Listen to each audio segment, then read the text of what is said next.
Hello, listeners, and welcome to Shelved, Episode 9. I am your host, Jeremy Meyer. So we're almost to 10. This is exciting. But first, we got to get through this script. And actually, now that I think about it, Episode 10 is the one I'm most anticipating. So hopefully it's a fun episode in the way I'm envisioning it in my head. As at this point, we have not recorded it yet. We are recording it 2 days from now. Actually, we'll be recording it the day this episode comes out. So hopefully episode 10 delivers. But for now, we're going to stick with episode 9. And today we are looking at a script called Wonka. Now, Wonka is written by, and I hope I'm pronouncing his last name right, Jason Micallef. And the Logline, which is, the short description of a movie, in case you didn't know. The Logline reads, a dark reimagining of the Willy Wonka story beginning in World War II and culminating with his takeover of the chocolate factory.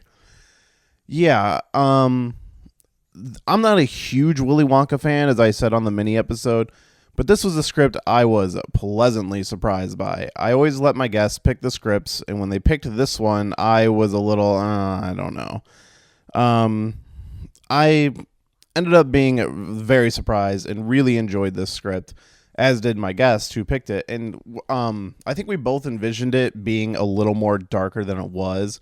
There was a Funny or Die, or is it College Humor or Funny or Die, one of those, that did a parody sketch of Willy Wonka called Gobstopper with Christopher Lloyd that was basically like Saw meets Willy Wonka, and I would highly recommend checking that out.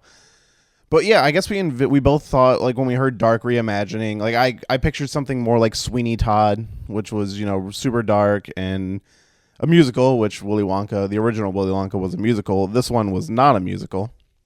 Although I really want to read the script to a musical, because I've always wondered, are the songs in the script, or is it just like insert song here or whatever? I actually had the script to La La Land, so I might just read that, and I heard that's actually worth doing for an episode. I'm probably going to read that just to see, like, oh, are the songs in the script? But in this, there are no songs. It is a dark reimagining, but it's not as dark as either one of us pictured. I would say kids could still have watched this movie, and I would actually like to see this movie get made like the way it is. We both have some reservations about like some moments in the script that could be changed, but we would both like to see it get made.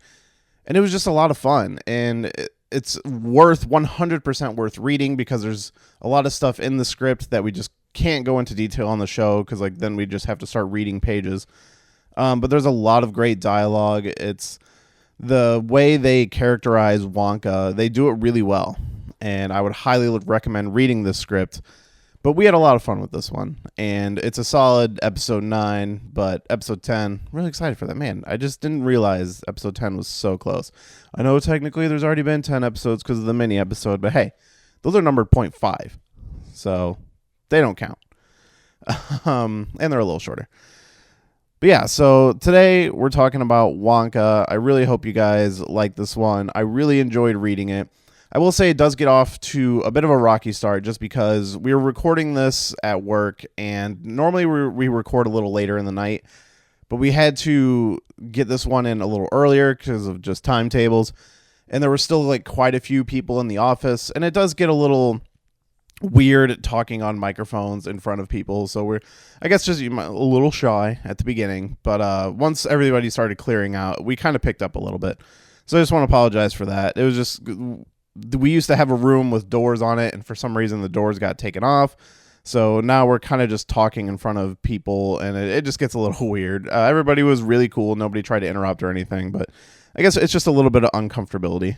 But all right, let's just jump right into the script. So this is Wonka, and I sat down with my buddy Vinny, who has already done a couple episodes with me, and I think this was our most entertaining one yet. So I hope you guys enjoy.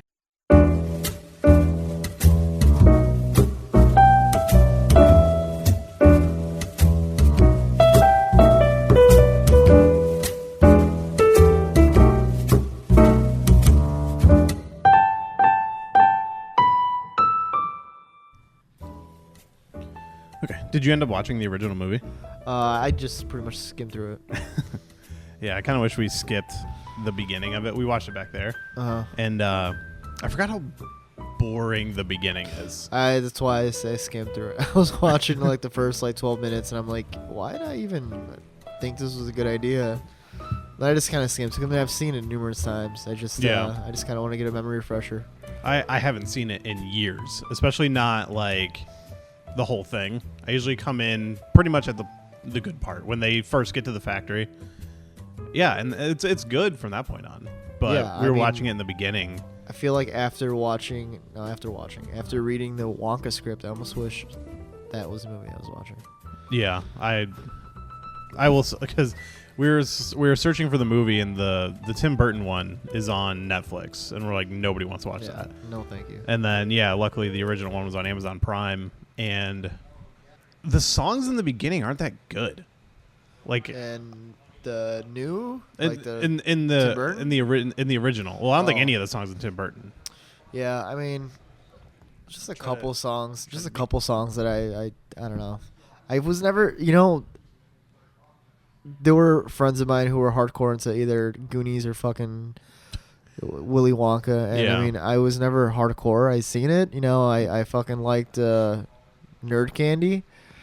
That was pretty much it. Is Wonka candy still like a thing? I believe so. I mean, I know feel like I've nerds seen are it at obviously still a thing. 7-Eleven, like the purple bar. So, because I was thinking of like, I've never actually had like a Wonka chocolate bar.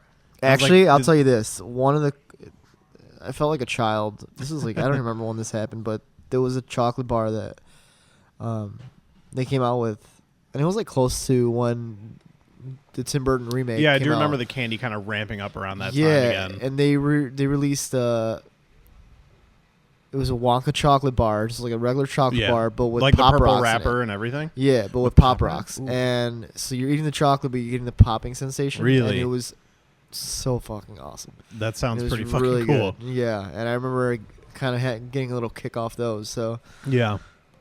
That was one thing while watching the old movie I was thinking of, is like, I've never had a Wonka chocolate bar, and they look so cool in the purple wrappers and everything. I was like, I kind of want to hunt one down. Yeah. But I was like, I don't know if they still make it anymore, because I could not tell you the last time I saw a Wonka branded candy. Yeah, I mean, honestly, I remember looking back, I remember looking at that candy bar specifically, but as a recent, no, I feel like I'm actually going to look it up while we're doing all this. Yeah, I mean, and Nerds is obviously a really popular candy, and I only kind of stumble across that around Halloween, but because I'm not looking for it, obviously. Right. But Nerd Rope, that's where it's at. Yeah, those were too much even for me. I'd get them once in a while and I'd like them, but overall, just give me a box of Nerds. Why the hell is there a 7-ounce Willy Wonka chocolate bar on Etsy? What? Yes. Wonka sold out. I would be skeptical of buying food off Etsy. Yeah, especially when it's supposed to be made in a fucking majestic place like, a chocolate factory. Yeah, how do I know an Oompa Loompa even touched that thing? No. I'm sure it was somebody short and creepy looking, but it wasn't an Oompa Loompa. Yeah, as far as like the original movie goes, it's only when Wonka comes in that to me the movie gets interesting. No, for sure. And the songs from Wonka are better than any of the other songs in the movie. Like the song with the old grandpa and the Candyman song and all that, just kind of in one ear and out the other for me. Like the whole beginning part.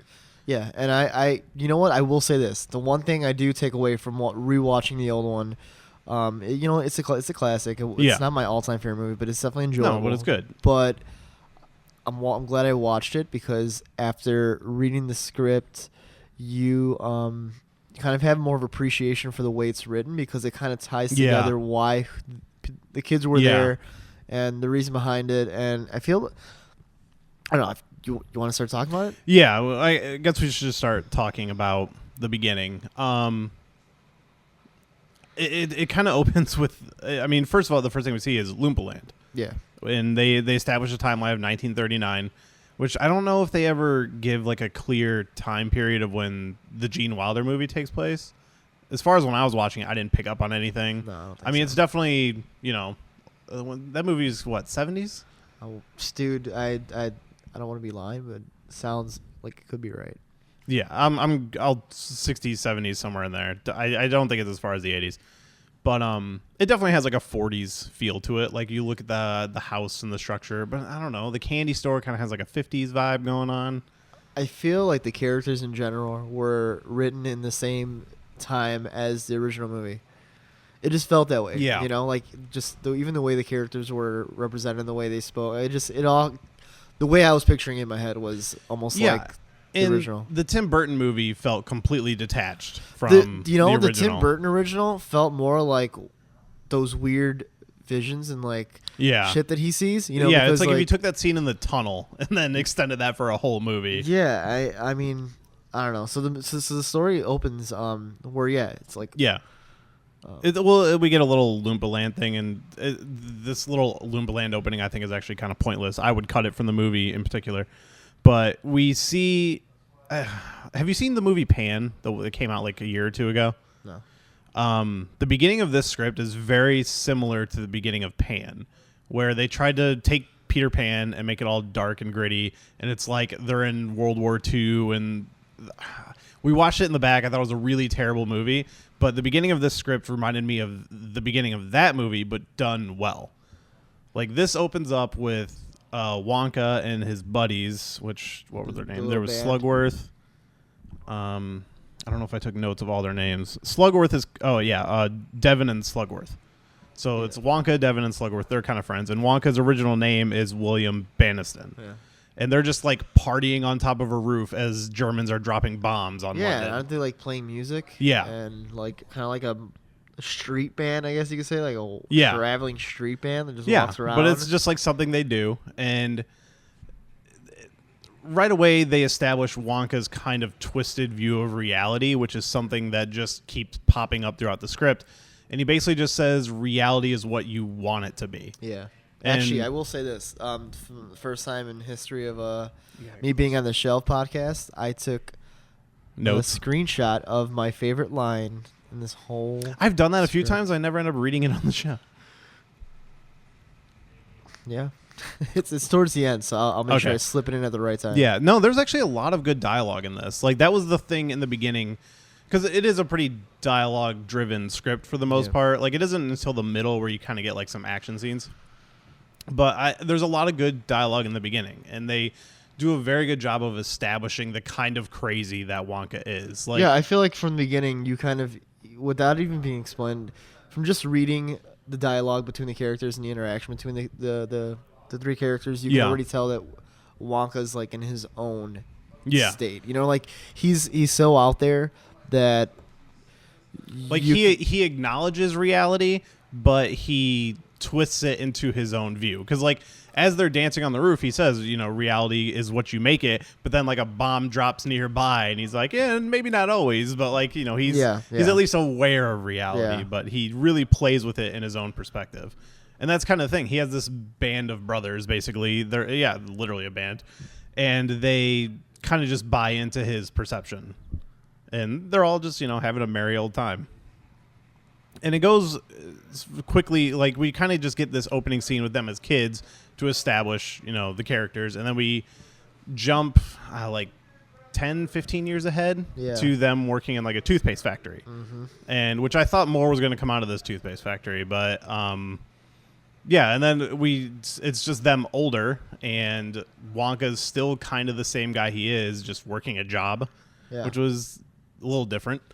And do you know how to pronounce this girl's name? Evely or something. Evely? Like that. I feel like we'll just go with Evely or Evely. The one thing I do like is the fact that they kind of humanized Wonka in the beginning. Like the fact that he was working at a factory, you know, like, and you kind of see him go through love and heartbreak. Like you almost kind of, because that was the only thing with me, is looking and watching Willy Wonka and the Chocolate Factory as an adult.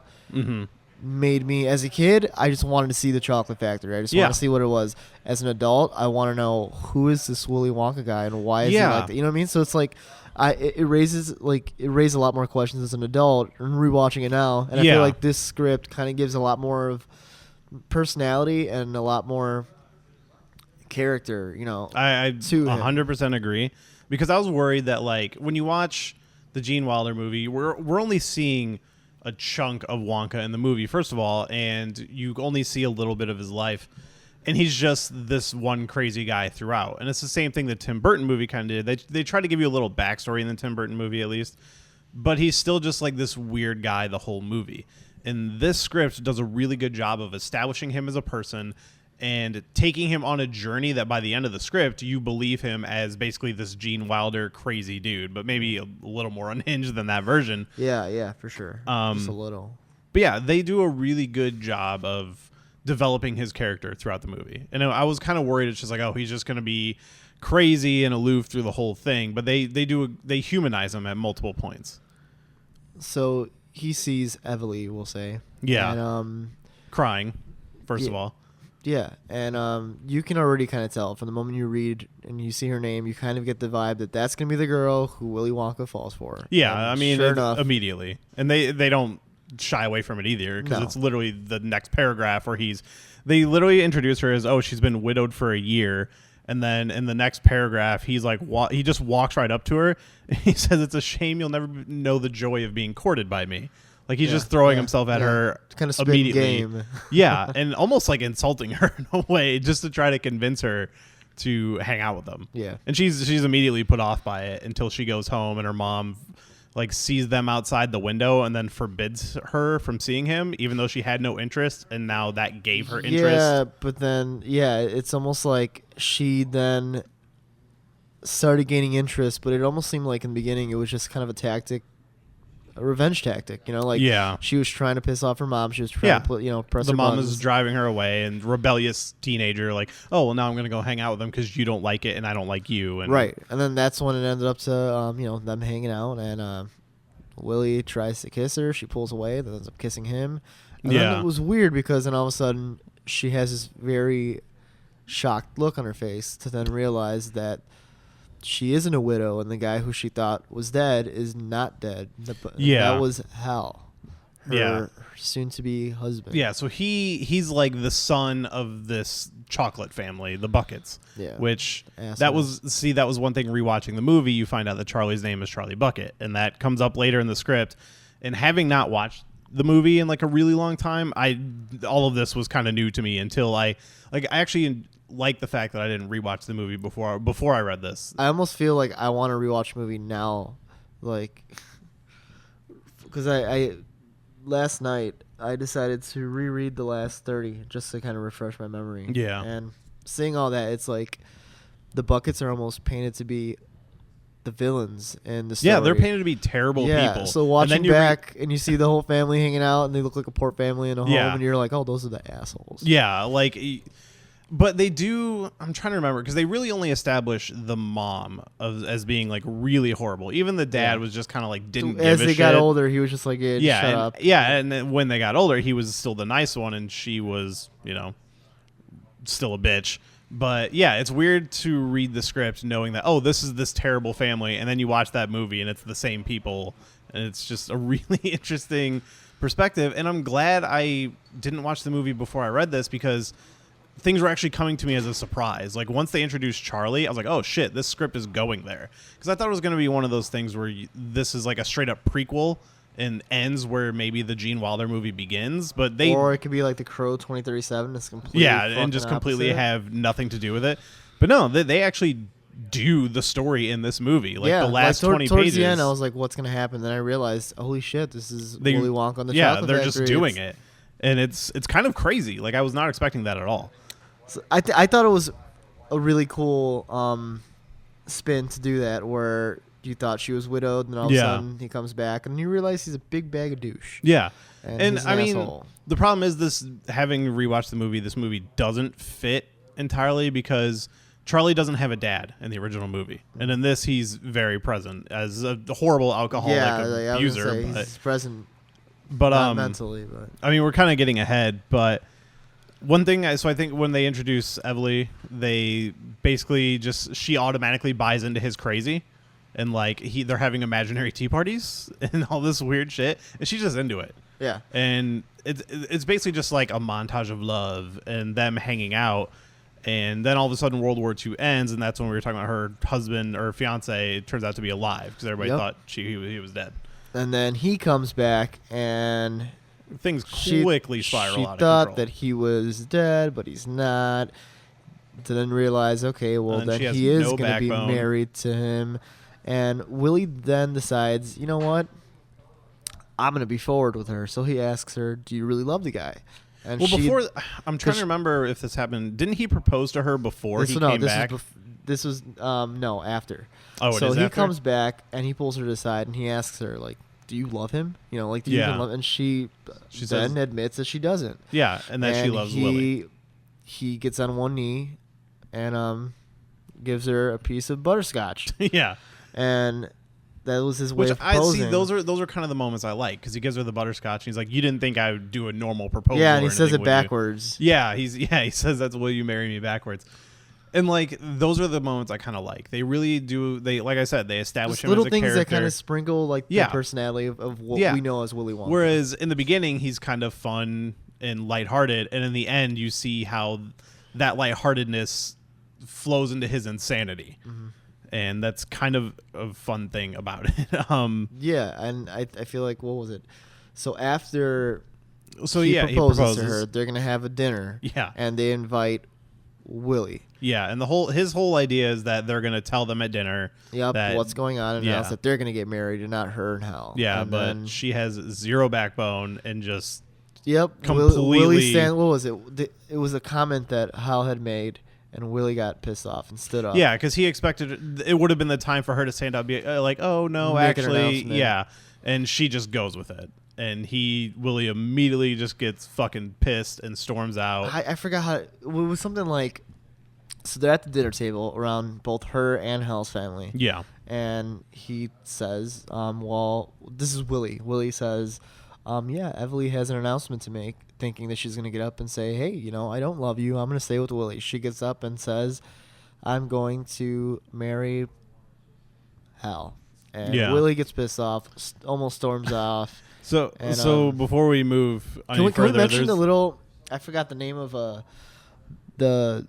the woman who's like the maid. I think this is literally what I was about the little to say. ass tap. Yeah. Yeah. So they're at the dinner party, and he does it like blatantly. She's like, I think she's like serving food or something, and he reaches up her skirt and pats her on the ass. Yeah. And immediately introducing what kind of character Hal is. Yeah, and you can kind of see what kind of relationship they both have. It kind of foreshadows. Yeah, and it comes back in a way darker place after that. Because this is how he gets sentenced to jail, right? He beats the shit out of her. He fucks her and then beats the shit out of her with the cane, which Willie and then he would walk around with. So then it was kind of like he was framing him because he demanded that she go and tell the police that it was Willie who beat the shit out of her. So Willie, because the Buckets are like the most powerful family in London, he gets sentenced to like a prison camp. And this is where the script gets a little darker than I expected. Because I had assumed this was like a little bit of a darker version of the story going in. But he's on a prison boat and he's going over to basically Loompa Land. They don't name it as such, but that's where you find out where he's going.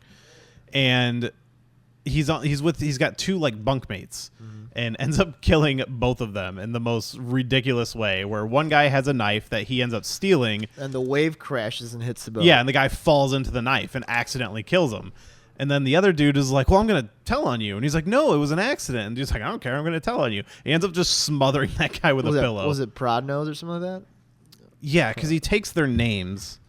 It's like, I know Prodnose or some shit like that. It was like the dude who I think, like one guy was Prodnose and the other guy had a different name. He ends up taking both the names and combining it together to make a new persona. I thought I took a note on that, and I guess I didn't. And then once he takes their names, he then announces William Bannison or whatever as dead. Yeah, and so his family thinks. So basically, he's taken on a new identity, and everyone just assumes he's gone. And it's keep in mind this whole him being in prison. This happens immediately after she doesn't tell the family that they're gonna get married. So then he storms off. She basically just leaves him in the dust. Yeah, the asshole, I guess, fiance gets pissed off, and then of course, what does he do? What does he do later on that night? He tells the maid to meet him in the room, and that's where he has sex with her. And then afterwards, hits her with the cane, and they frame Willie, which takes us to the boat that we are speaking of right now. Yeah, and So when they pull into the dock, he gives his fake name. Then we get the family getting the news that Willy's supposedly dead, and this is kind of where he starts planning his revenge. I don't know if he's declared it at this point, but it's pretty obvious. Like he's working on something, and he quickly makes a friend, Felix, who kind of becomes his prison buddy. Yeah. And the whole thing of this prison camp is they're harvesting cocoa beans for chocolate, for the buckets, which everybody said is terrible. So isn't it funny that just recently they were talking to me, like I feel like I've been seeing posts on stopping like big businesses from using free labor at jails. Really? Yeah, like there's a bunch of companies that use inmates to do free labor for their companies. Really? Yeah. So it's just like I haven't heard any that's of one this. of the things I thought about when I was reading this. I mean, that's a pretty like wasn't the thing always back in the days prisoners were making license plates? Yeah, they that were was doing always like a stereotypical they were doing thing in like movies and the stuff. most ridiculous shit. Like Yeah. I mean, it gives you something to do. I mean, what the fuck? Are yeah, you it doing? makes sense. I mean, they should get paid. Yeah. So I think usually, like, in official capacity, that stuff goes towards their commissary. Because I want to say when my brother was in jail, he could work at the prison, and that would add money into his commissary. It was like cents. Like he would do a day's work and get like 20 cents or some bullshit like that. But I mean, that's kind of how it goes. But not surprising at all to hear some people are using free labor. No, especially, I mean, I assume jails are also like hospitals. You got your good ones, you got your really shitty ones. And this is also taking place in the 40s where things are a little different. Yeah. So we get introduced to Felix, who kind of becomes his buddy. And then I'm pretty sure something happens that Willy gets sent out into the jungle to collect the schnozberries. I feel like they were talking and the main... Like the guy who runs the prison overheard them talking, and then he basically handpicked him to go get the snozberries because everybody knows it's like a dangerous job. Yeah. Kind of like, we're going to send you out into this jungle where there's all these wild creatures. And I almost feel like maybe it's just me, but Wonka, even in that situation, stuck out like a sore thumb in the jail. Because if you remember, the guy who ran the whole jail thing called him a pansy. So I feel like maybe from the whole group, he was probably the one who just stuck out. Whether just he was a kind of weirdo or whatever it was. And he still was kind of being a little happy-go-lucky, even though they're all in prison. Yeah, what do you call it? A boat? Like a vacation boat or what? A cruise or something? Yeah, he's basically implying that he was on vacation.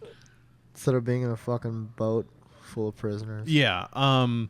So this is another reason why I'm glad I watched the movie, is because throughout the early parts of the script, they do a lot of name dropping of Loompaland, which just seems to be something that everybody's aware of. And a bunch of different animal names, like the Vermicious Nid and... Yeah, that's what it is. It's like Snaggletooths or something. Like there's all these like weird animals. All of those were name dropped in the movie, and I didn't catch that. And I was actually... Wang Doodles and shit? Yeah, Wang Doodles, and I can't... I wrote...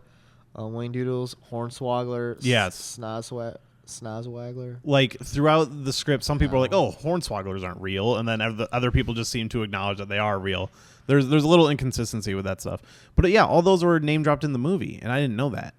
And I didn't know that till you mentioned it to me. Gene Wilder names all those, and I was actually reading because there's 2 books. There was Charlie and the Chocolate Factory. And I can't remember the name. And Charlie and the Glass Elevator was the second book. And I read like the Wikipedia for the second book just because I was wondering if any of it would be in the script. And the Vermicious Nid were actually like aliens. And there's like the second book sounds weird as fuck. There's like a space hotel that they go to because like the glass elevator goes out of control and takes them to space. Because I mean, the moment that ended, I'll say in the end. But, yeah. So they end up going to, like in the book, they go to some space hotel, and it turns out the aliens are Vermicious Nid. Yeah, they're aliens.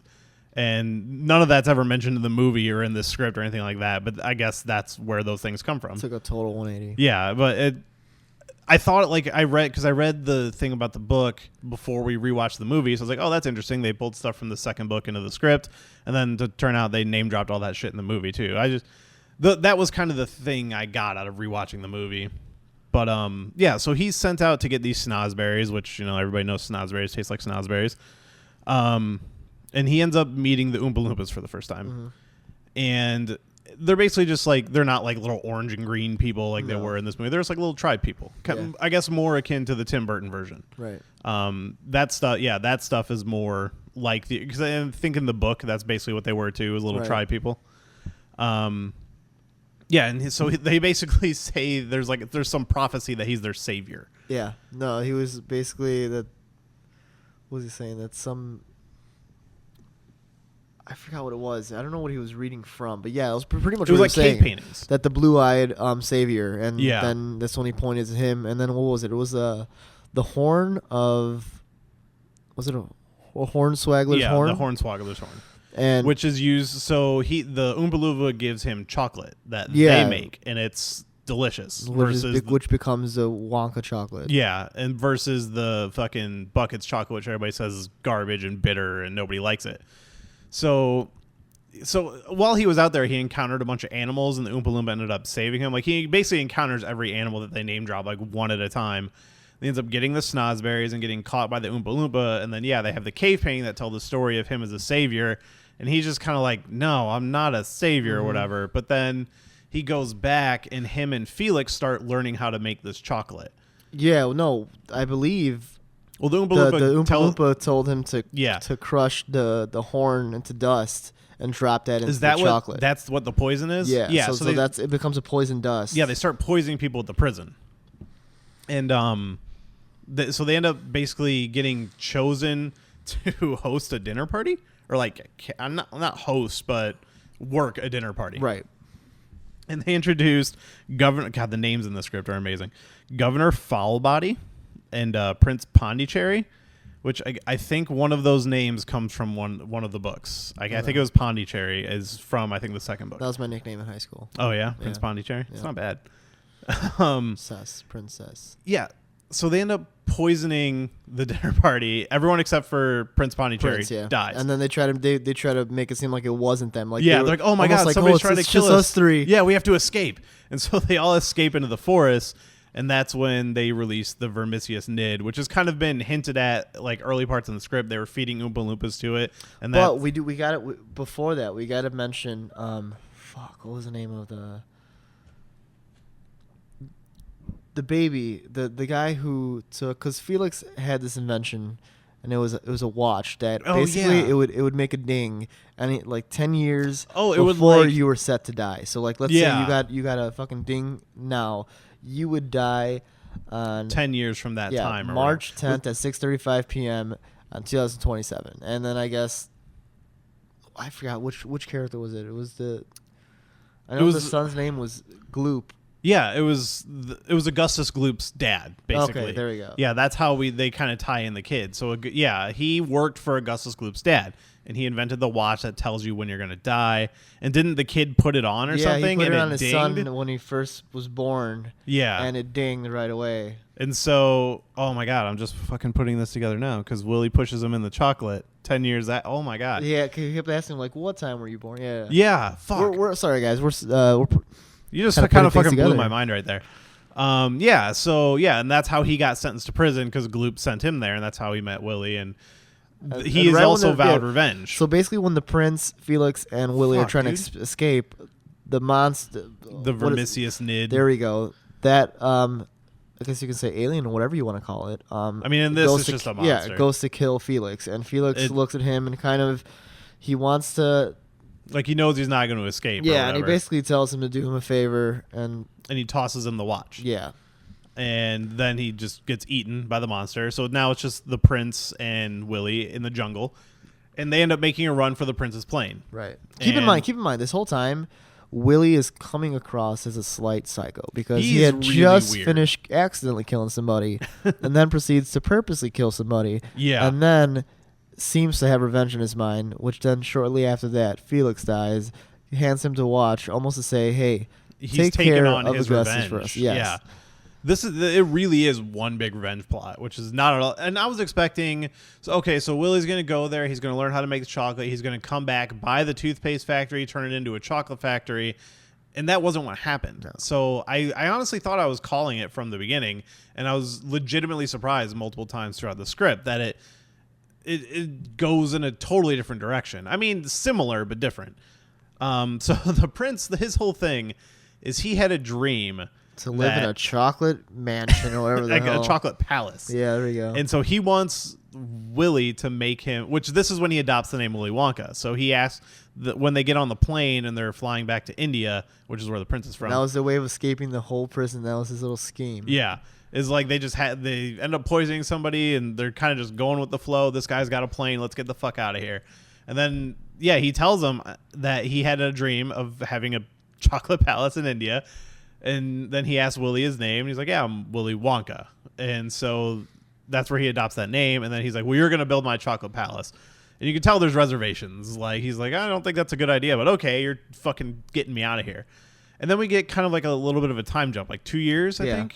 And the palace, he's just built it. Mm-hmm. And it's got like a ice dome over it because it's in the desert, which I don't know how an ice dome would. I just trying to figure that shit out. Yeah, myself. I mean, they definitely play. It's not the real world. They play with it a little bit. But, yeah, so he's built this chocolate palace, and they're getting ready to have his birthday party. And the whole time, Willy's like, hey, when you take that dome down, this is probably not going to go well. Yep. And the dude just does that. He's like, in my dream, it didn't melt, so it's all good. Yep. And then it happens exactly the way you probably picture a fucking chocolate palace melting from in the middle of the desert. Yeah, but before that happens, we get introduced to another character, Angia Salt, which again, Salt was she's the wife of Veruca Salt. Although the mother. Yeah, the mother. Sorry, but also in the movie in Willy Wonka, her mom is in the movie and is not the same as this version. Yeah, no, this one, her and Willy Wonka have like some kind of past. So they hook up in this, like sex. Straight up. And it's basically done in the format of they meet. So Wonka is like rich at this point. You can tell that the prince has been very kind to him, and he's this is where he gets his limp too, because he got bit by the vermicious nid when they were getting in the plane. So that's why he has a cane. That's why he has a limp. Yep. Which he doesn't really have a limp in the Gene Wilder movie. No. I mean, the whole thing is he limps out and then he does the little roll, and which I guess the story is Gene Wilder only did the movie if he was allowed to do that. Like, that was his thing. He's like, this has to be in the movie. He's like, I want to do this thing. And they're like, okay. And they let him do it. And it's one of my favorite moments of the movie. Yeah, but so they give him a reason for the limp. Did not know that. That's pretty cool. Yeah. It's such a fucking Gene Wilder thing. He was the best. But yeah, so he meets Angia at like the pool, basically. He's like hanging out at the pool, and she's fucking immediately flirting with him. And they basically just cut to him walking out of a hotel room, and the classic, like, her coming out all disheveled, like they just had a good time. Yep. And he's like, well, I gotta go. And she's like, when am I gonna see you again? He's like, I'll let you know. Yeah, he's like, I'll need you. And then he just like leaves her, because she, like, the Salt family, they're a big, like, not candy, but like, isn't it nuts? Yeah, she's part of the nut family. Salt, and he's like, yeah, I don't see it. I don't, something about like, he's like, I'm a big fan of your nuts or something, or like I really enjoy your husband's nuts, and she's like, well, at least somebody does, or something, like making comments that she's just in an unhappy marriage. Yeah, there's a lot of entendre going on with this character, and she becomes like obsessed with him. Yeah, like which kind of leads to my favorite line in the whole. I thought the nuts line might be my favorite line. Well, really quick, I'll just skip, but there's a part in the end where basically, you know, the kids get chosen to... Yeah, they straight up do receive the golden tickets. Of course, no spoiler here, Veruca Salt gets the ticket, and her dad decides, you know what, fuck it, I'm going and I'm taking the mother with. Yeah. And they all go because he wants to confront Willy Wonka, because he finds out they had an affair. Yeah. And there's a line where he approaches Willy, and his name's Herbert, and he comes up to Willy and he says, I know you've been getting it on with my wife. But he says it like he's almost whispering to Willy. And then Willy Wonka whispers back and says, and I hated every minute of it. Yeah. You, sir, he's like, are a hero to men. You're a hero to men. All over the world for taking that woman off of our hands. Yeah. And I was like, at that point, I almost needed to clap, because I was like, that is possibly the most well-played line. I'll say I laughed multiple times reading this script. Like, there's been 2 scripts so far that I've read and just really enjoyed the dialogue, and this was one of them. I laughed. I thought he was really well written. And I just, because I'm not a huge Willy Wonka fan. Like, honestly, when you pick this script, I was kind of like, oh man, I don't want to do that. But like, I always let the guests pick the script, and the whole point is I want to learn more and be open to more things. And I'll say, as soon as I started reading it, I burned through the first 30 pages in like an it's instant. a quick, like, I mean, it's, Yeah. I would say quick read. It's probably not. I mean, you'll probably take an hour or so, or a little more.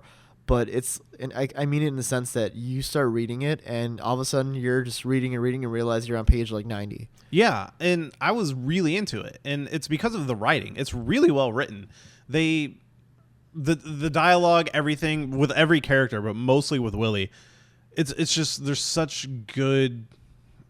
I'm having a lot of trouble finding my words today.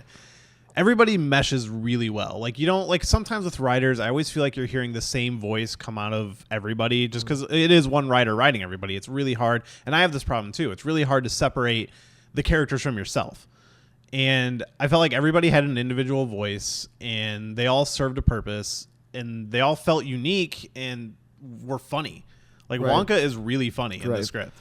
And I actually looked at my notes. I did have that. I've been enjoying your husband's nuts for years is what his line. And she says, I'm glad someone has. Yeah. I had that in my, there's multiple lines of dialogue I just had in my notes. Little sexual innuendos and just like adult humor here and there, you know? And yeah, dude. I mean, I will definitely say, I mean, I enjoyed reading The Crow 2037 and the Resident Evil script because, you know, of course I love horror. And this one, I just remember reading the description and saying it was more of like a dark view on it. Yeah, and I expected it to be darker than it was. Yeah, but you know what? I think I mentioned to you last week, in case nobody's seen it, but there is also a Christopher Lloyd.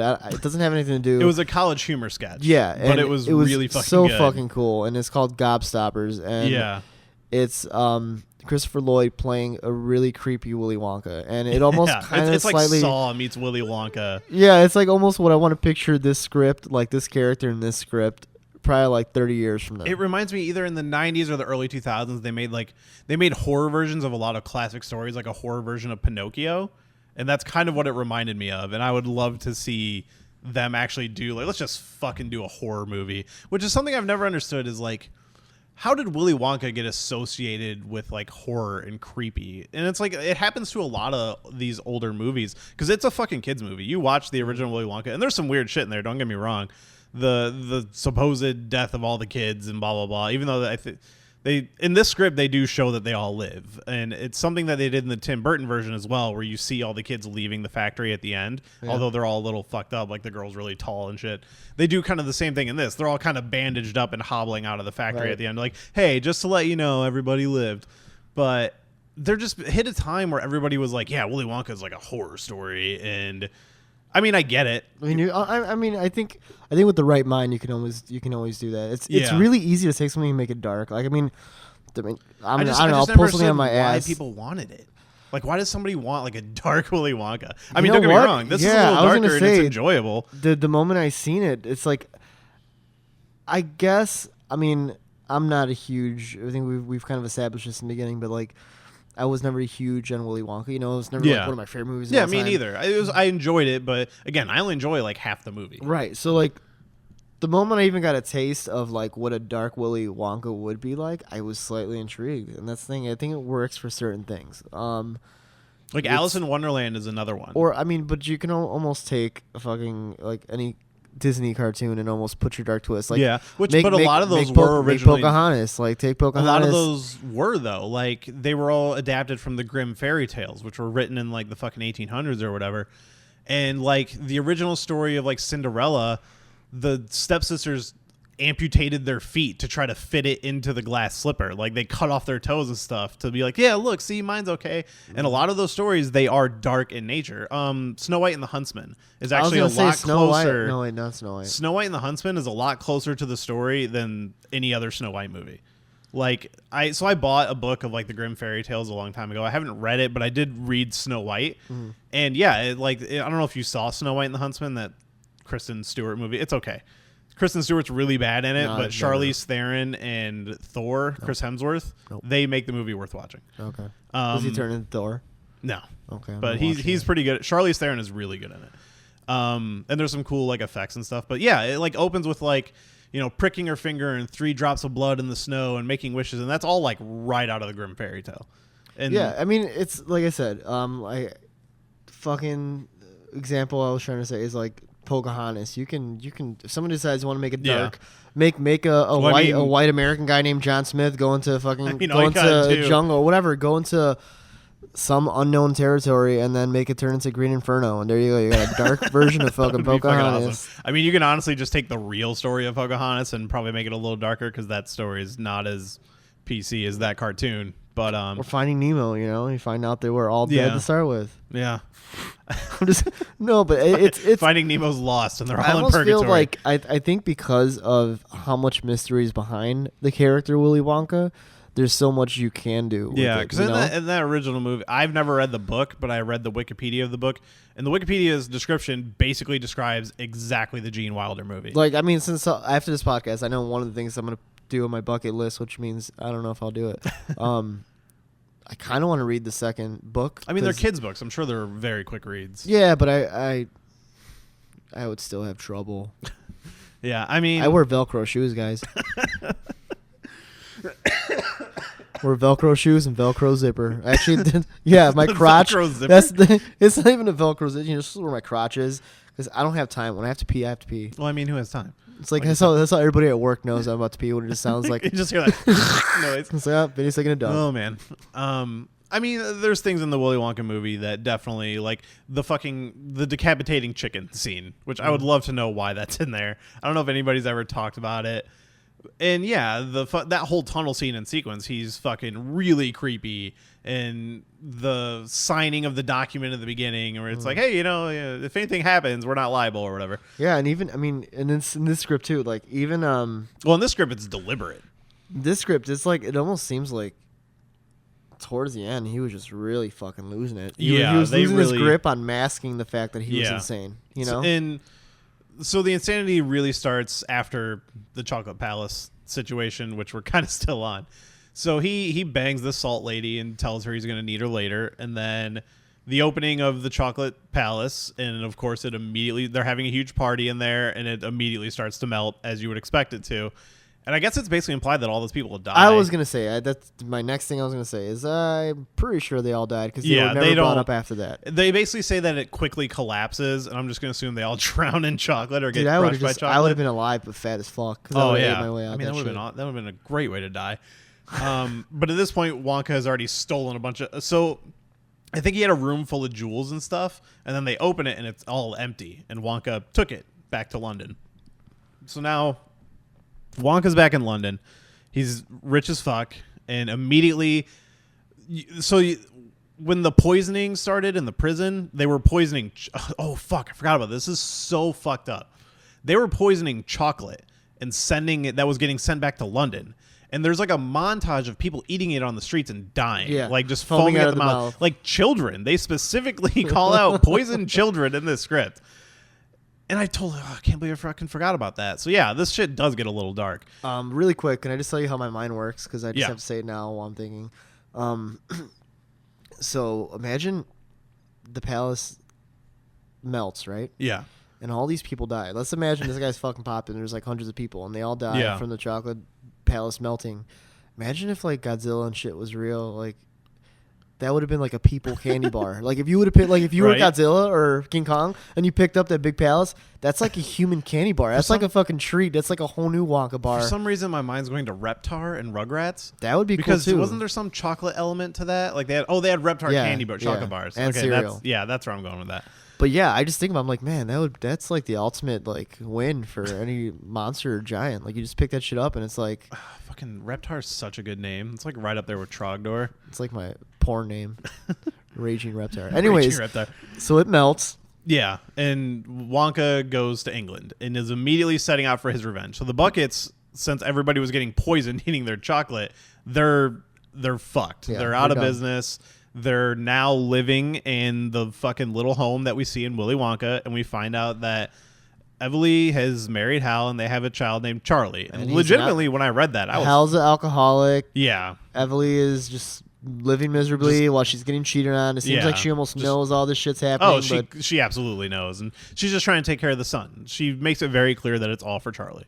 And legitimately, when I read Charlie's name in the script, I'm like, fuck, are we going there? Because like up until this point, there was no hint that like we're just gonna redo Charlie in the Chocolate Factory. I thought literally we're gonna end with him in the factory and that's how it goes. But yeah, it literally just, at this point it just starts replaying the movie. But it almost doesn't it melt one? No, what happens is Wonka talks to Evely. Yes, and that's when he shuts crossed him out. paths with her.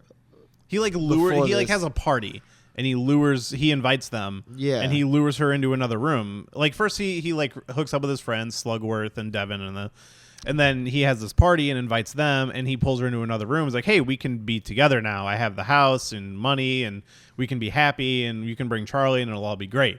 And she just says no. And like, I'm not in love with you. I was never in love with you. I never loved you. And it was all just like a Chocolate mistake. Sucks ass. Yeah. Fuck your chocolate. And your gobstoppers. Where's Raging Reptar? Yeah. Fuck, I love Reptar as the name. But yeah, like she just fucking goes stone cold bitch. Yeah. And so he's just like shattered. Shuts down. Yeah. He like goes into like a depression because they drop, everything goes almost black, and then all of a sudden the story picks up a year later. Yeah, and this is where the whole self-imposed exile comes in. Like in the movie, everybody's like, nobody's seen him in years, and it's like, oh, it's because it was over a woman. Right. This time. So yeah, then we kind of come back, and yeah, like you said, it's like a year or something like that. He's like, he has a beard. Yeah, he's just not watching taken care of. TV. There's like they almost make it seem like he's eating like shit and he's gaining weight because like the food that's around there. He's just like just kind of lost control. Yeah. Oh, I should mention that the invitations to the parties were golden gooses. Oh, so, yeah, the eggs. Yeah. Yep.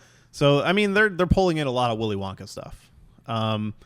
Yeah, it just comes to him fucking hanging out, watching TV, and everybody's talking shit about Wonka, and then that's when he comes up with the idea for the golden tickets. Basically, like he's tired of hearing people fucking talk shit about him, and it's just like, fuck it, I'm gonna get my revenge on all these people.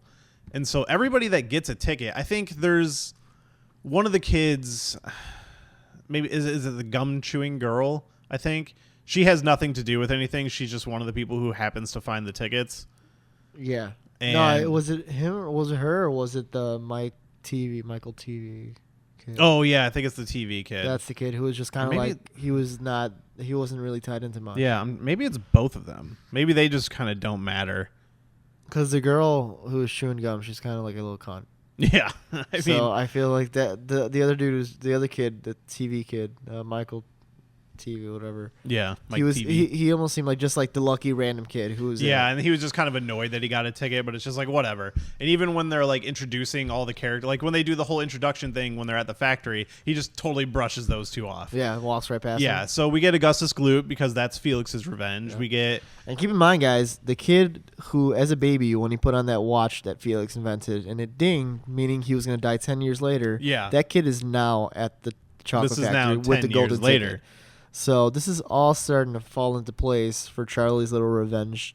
Oh, not Charlie's. Yeah, Wonka's little revenge. I can't believe I didn't put that together until you fucking brought that up to me. That's when that part came across. I'm like, wow, this is all really it's really well written. Yeah. And the whole thing is he invites these kids here. He's going to get his revenge, and he's leading them somewhere, which we don't know. Which it turns out he has one of the Vermicious Nids like tied up. They bring one in from Loompa Land, and they have it. He's basically going to feed Charlie to this thing. And his whole thing is he wants Charlie to prove that he's just as bad of a kid as all these other kids. He's almost looking for just hints of evil coming out of Charlie, and then the whole time he's nothing but just like a really sweet and nice, like down to earth kid. Yeah, and it's almost frustrating to Willy because he doesn't want to like this guy. he wants to hate him. And this is my biggest problem with the script is the ending. I don't know if you feel this way too. I love everything up until literally the last 2 pages. Because so we go through. There's no songs. There's no hints that this is a musical of any kind. But he brings him into the factory, and he personally kicks Augustus Gloop into the chocolate after like asking him if he knew the name Felix or whatever. And then pretty much everything that happens to the kids, he kind of forces it a little bit. Yeah, and the whole time, what is it, Arthur? Yeah, Slugworth, and who's basically like his assistant in this. And Evely are trying to get inside so they can Yeah, help well, save Charlie. Arthur's Arthur kind of gets helping kicked him out. at first, and then he gets kicked out and he leaves. And then Evely finds out that Charlie was invited to the factory, and she's trying to get in, and they kind of run into each other. Right. And then she ends up, it gets to the end where all the other kids are. It moves very quickly. Like the last part of the script. The part where the actual movie kind of kicks in. They rush through it. Like yeah. they do it in a pretty decent way, but it's real quick. Just like snap, snap, snap. Kids are done. And then it just gets to Charlie, and then Evely gets in there, and he leads him into the final room, which is he's going to feed him to the Vermicious Nid.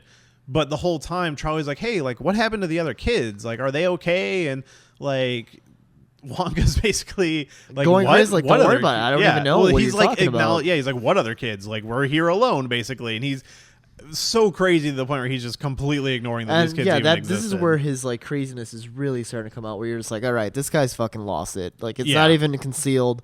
And he at that point it's he tells Charlie, like, tell me what you think of me. Like, give me your opinion of me. Give me your, and he almost wants him to just give him the most ruthless answer back. But instead, he gets the total opposite. And Charlie says, like, you're Willy man Wonka. ever. Like, you're the happy guy. Like, the reason why, the way he said it, it was so good. He was like, you're happy all the time. And the reason why it's hard to be that way is because no one else in the world is like that. Everybody else can't keep that smile on, and you do. And I hope you stay that way forever. And it's like, that's the breaking point, basically. Right. And I think I get what you're saying. Like, I wanted to keep that streak going where it's like, oh, it seems like he's about to have a heart. He's about to have a heart. And then just kind of end on just like a note where you're just like, wow, that was fucked up. Like, because I feel like okay, so just to be clear with you guys, what happens is after before we say that, I want to say with Charlie, there's one moment I like where he names the good qualities of the other kids. And like he looks up to. Can I ask you something about that? So, sorry, I cut you off. What he was basically, Charlie goes through and kind of explains each kid. She was really brave. I wish I could be as brave as her. He was really like, he says that like Augustus Gloop worshipped him and that he loved his chocolate. Veruca Salt was like one of the sweetest people he's ever met. Which like, in the fucking original movie, she was a fucking asshole. She's the worst fucking kid I've ever seen. That's the question I have is like, so does this mean Charlie was explaining them the total opposite way that they were portrayed this like whole he always time sees in the the script? good in people. Yeah, but I'm starting to wonder, like, is that really what it is? Or is Wonka just fucking crazy and he's convincing himself to see what he wants to see? I mean, in the script, they never really established that these kids are bad. He's just punishing them because of the parents. Yeah, but I go back to the bombs. He didn't see bombs as what they were when they were playing and almost getting hit. So maybe he's you could absolutely be right. Yeah, like maybe he sees things the way he wants to, and he wanted to see those kids as evil kids. I mean, I'll say in the script, they don't establish them as evil kids. They establish them as being parts of evil families. Mm-hmm. Like, it's like Freddy Krueger. He's punishing the parents by taking away their children. Right. And total Freddy Krueger. Exactly. But in the original movie, all these kids are clearly terrible. Like Augustus Gloop is fucking sloth and gluttony incarnate. Veruca Salt is the biggest bitch of a child anyone has ever seen. Mike TV. I feel like even as an adult, I would still hate her face. Oh yeah, she's the worst. Although she does have a pretty good song. The "I Want the Whole World" song is one of the more enjoyable songs in Willy Wonka. It's good with the video off. Yeah, and it kind of reminds me. I love the scenes in the original movie where like a kid's gonna do something terrible and Gene Wilder just leans on something. He's just like, "No, stop, don't." Like he just doesn't care. But yeah, I mean, it is a possibility that the way the script is written, these kids, he's not even noticing that they're good kids, and he really just cares about punishing the parents. Right. Or maybe it is that he's just so fucking crazy he doesn't notice. Because they don't do anything in the script that... The closest we get is Augustus Gloop is eating the chocolate river like he is in the movie, and he's kind of ignoring Wonka. Right. But I mean, wouldn't any kid ignore any adult for chocolate? And then we find out from Charlie that he's so obsessed with Wonka and his chocolate that he was trying to create it himself and he couldn't do it and thought Wonka was a genius. Yeah. So maybe he's just fucking marveling at this fucking delicious river of chocolate, and just wasn't paying attention to him. Yeah. But it really could go either way. I like to think that maybe it is he's just crazy. Yeah, I was like, the more I think about it, for the sake of the dark... the whole dark vibe of this whole script, I gotta say, he's just fucking crazy. Yeah. But But honestly, my biggest problem with the script, it isn't how they rush through the story of Charlie and the Chocolate Factory. It's literally like the last 2 pages where he's like trying to convince Charlie that he's a good kid and Charlie or a bad kid, and Charlie proves that he's a good kid, and then he's just like, you know what, it's all yours, and then he just gets in the elevator and takes off, and it's just over. And I was like, wait, what? You want to know where? Honestly, you want to know where I thought it was going? Where? I thought he was going to jump in and get eaten by the vermicious. Yeah, I thought he was going to be the one to be. Yeah, eaten. me too. And that's what I was like. That would have been perfect. If that you would have been great. Perfect thing to do. Have him show a little bit of heart by saving Charlie, so he doesn't get eaten, and then he gets eaten. So then, so it's like he still he still gets what he deserves, but at the same time, he shows that slight sympathy where you're like, oh, I kind of like. I fucking thought that's exactly what was going to happen. It would have been the perfect ending. Yeah. But no, he literally just like, so it's kind of set up they're on a catwalk above this like circular pit where the I almost picture Star Wars. Yeah, that's exactly what I was thinking. Or the scene in Ace Ventura: Pet Detective with the Shark Tank. I don't know why that just fucking popped in my head, but that's exactly what I was thinking, minus the water. Fuck, man, I want to watch that. But yeah, and doesn't Charlie start to fall, right? Because the vermicious nid is because he actually saves Charlie. He saves Charlie from getting eaten. Yeah, and which would have been the perfect time for him to maybe lose balance or something. And he saves him. Grandpa grabs Charlie, but wasn't able to grab Willy in time, and Willy dies. Yeah. I think that would have been and it's like kind of like a redemption ending. Yeah, because he gets what he deserves, but at the same time, it's almost like he gets that sympathetic. Like as nice of a character as he starts out to be, Wonka becomes a murdering asshole. Yeah. And just kind of crazy, and he's like the good guy gone bad. Like he's lost himself. And that would have been a good redemptive ending. And it just fucking ends so quickly. Just he literally just like saves Charlie, and then he's just like, I was wrong the whole time. You were right. You deserve it. And then he just backs up into this elevator and leaves. And that's it. Worst stepdad ever. Yeah, right? and he's so Evely is a completely unredeemed character. Yeah. Like there's no reason. I feel like there was no closure with that at all. No. They just left that whole story kind of just open on the table. She just wants to take care of Charlie, and she doesn't want to go with Willy, which is fine. Nothing happens to Hal. Like that whole thread is completely left dangling. Oh, and I mean, honestly, I almost felt like the one thing that was missing was one last conversation between Willy and Evely. If you're gonna end it that way, there should have been some kind of like. There should have been something, especially if she was the reason why, like the reason behind your downfall before this whole second invitation, this whole golden ticket thing. The whole basis of why he does this. Yeah, and I mean, I feel like maybe explain to her why you're giving Charlie. Yeah, the fucking factory. What is this kid gonna do? Is he just you just want him to have diabetes? I mean, what is the point of this? And the closest we get is the meeting at the party, where that just ends with her saying she doesn't want anything to do with him, which leave her son alone. That part felt like such an important part in the script. Yeah, that it almost felt like okay, there has to be one more meeting between them. Yeah, because it's a little abrupt. Like again, it feels like there's no arc. Like normally there would be a story arc. And they'd be like, I don't want to be with you. And then find out, like, okay, I do want to be with you. I thought something was going to happen with Hal.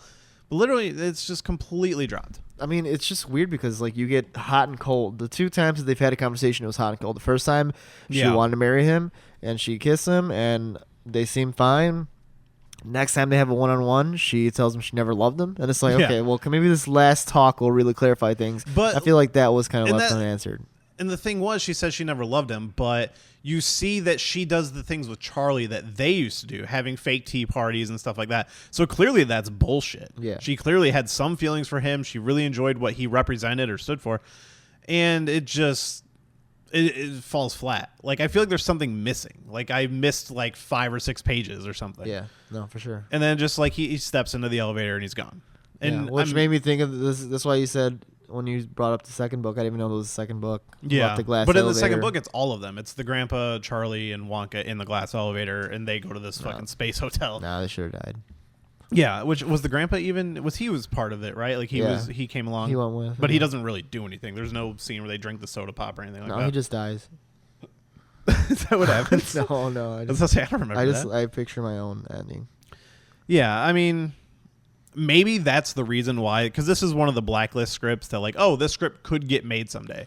And I would be a total fan of doing it. I just hope that they would restructure the ending to kind of. It needs to be a little longer. Yeah, they need to tie up all the loose ends. They need to deal with Hal because that character deserves that, because he beats a woman practically. I mean, I don't want to say rapes because she's clearly into perfect thing they could have did is have him go with Evely to look for Charlie. Yeah, and then right when they get to the end where by Charlie's the about to go, Prometheus he goes to help Charlie and he fucking falls in. Yeah, you know, like something like that, because he needs to be addressed. There needs to be more finality with him and Evely, and like maybe she could just say like I do love you, it just can never be, or whatever. It's something. There's just something just feels empty. It's lacking.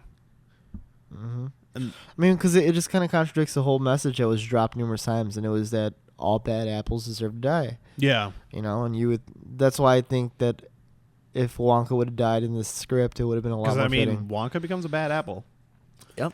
And I just feel I wonder if maybe the writer, that's what he wanted to do, and maybe just couldn't pull the trigger, or there was some interference, or had intentions of doing something with it. You know? Yeah, maybe a studio made him change it. I don't know if a studio owns this, or because like the way Blacklist scripts work, sometimes a studio owns it, or sometimes it's kind of still being shopped around. I would love to see this movie made the way it is up until the ending. Because legit, as I read the script, I laughed, I cared, I blasted through it because I was super invested in the story, and then the ending is just flat. Yeah, but you can only, I mean, like I said, maybe the person who wrote this had an idea of what he wanted the sequel to be. You know? Yeah. So that could always. Which I couldn't even envision a sequel to this, honestly. Right. Which I almost feel like for a screenwriter, that's more fun because you get to kind of paint your own picture. Yeah. You know? But all in all, I think it's fucking fun as hell to read. I was so surprised. I recommend just reading it just for the sake of checking it out. Even as somebody who's never really cared that much about Willy Wonka, I was really into it. And honestly, I wanted a fucking Wonka bar afterwards. Yeah, I just Googled it and I can't find them. Yeah, like 100%. I wanted again. Wonka chocolate bar just because I've never had one. I want to know what it tasted like. But yeah, I mean, is there anything else you need to add about it? No, I recommend checking out that Gobstopper short. It's only like not even 2 minutes on YouTube. Yeah, just YouTube. It's called Gobstopper. It's a Funny or Die bit, or College Humor, I think. Yeah, College Humor. Yeah. So it's pretty easy to find. It's only like a minute and a half, 2 minutes. Yeah. And I mean, if there's anything that you want to do, if you're a big Willy Wonka and the Chocolate Factory fan, I recommend reading the script and then maybe rewatching the old movie and see if you kind of watch it with whole new eyes. Because I feel like I did just for fun. You know, it's kind of fun to just picture the backstory and placing it into the actual original movie. Yeah, honestly, it worked both ways. Reading the script made me want to rewatch the movie and appreciate the movie a little more, and then watching the movie made me appreciate the writer, how he tied it all together. Right. And like the way he used things from the movie and dropped them into the script. Very clever, very well written, and a lot of funny dialogue. I laughed out loud reading it multiple times. Yep. But all right, man. Thanks for sitting with me, talking Wonka. Do you want any plugs you need to do? No, as always, check out the Cryptic Closet. It's a horror apparel site. We're actually, I don't know if anybody listens and is from Ohio, but we will be in Cincinnati, Ohio from March 17th through the 19th for Horror Hound Weekend, along with like Tobin Bell, Negan from Walking Dead. No, that was, I think he's gonna be there. Is he gonna be there? He was gonna be at C2E2, but he canceled. Yeah. I mean, we're doing a few. We're doing that one. We're doing Tobin Bell was Saw, right? Yeah, He's Jigsaw. And it's gonna be like the Monster Squad, like I want to say fucking nice 30th anniversary or something. Oh wow, you know. So I've never seen that. Yeah, so it's we're gonna be doing that next weekend. We got some new stuff coming out. We're gonna do Get Out pins. So God, I want to see that movie so bad, dude. It's so good, yeah, so good. And I've still yet to read the script because I know you sent that to me, but I almost want to watch that and see how much different it is from the film. If it's different and worth doing an episode, let me know. Absolutely. Well, guys, thanks for listening. All right. Well, I got a few plugs here. If you want to email the show. I was talking about for me. Oh, okay. I have nothing else. I don't felt like you're about to close my show, man. No, I'm just closing my legs. My legs. Right. Well, I don't want you to do that. Yeah, so the Cryptic Closet, crypticcloset.com. You can check out all that. And you're on Instagram as well. Yeah, that's the only thing I really care about. Instagram. And fucking great shirts, great pins. The Eric Draven pin is fucking awesome. Yeah, so if you want to check that out, you can check out crypticcloset.com. Check them out on Instagram. If If you want to email the show, if you have any questions, comments about what we're talking about, you can email us at shelvedfilmpodcast@gmail.com. And you can follow us on Twitter at @shelvedpodcast, which I am always on, always responding to people. I've been getting a lot of feedback from people on Twitter, and I'm really enjoying interacting with you guys. I'm glad people are liking the show. And if you are liking the show, be sure to go on iTunes and leave us a review. 5-star. I mean, leave Frog any Splash. review. I'll read all reviews on the mini episode. I've already done so before, and I promise I will continue to do so. But that's what helps with the fucking iTunes algorithms, and it gets us pushed up the charts so more people can find the show. For sure. And I think I've mentioned this last time during one of the episodes I was on, but if you guys find any really killer horror scripts that you think me and Jeremy would really dig, or you just want to hear us talk about it, feel free to send it his way. And if it's something we choose, I will definitely let you pick a free shirt of your choice off the Cryptic Closet and send it your way just for listening and trying to help us out. That fucking Rob Zombie shirt you gave me. Glows in the dark. Oh, it's so good. I love that shirt. Mine did shrink after I washed it the first Well, time. if you need another one, I got it. I might have to get another one. I fucked it up.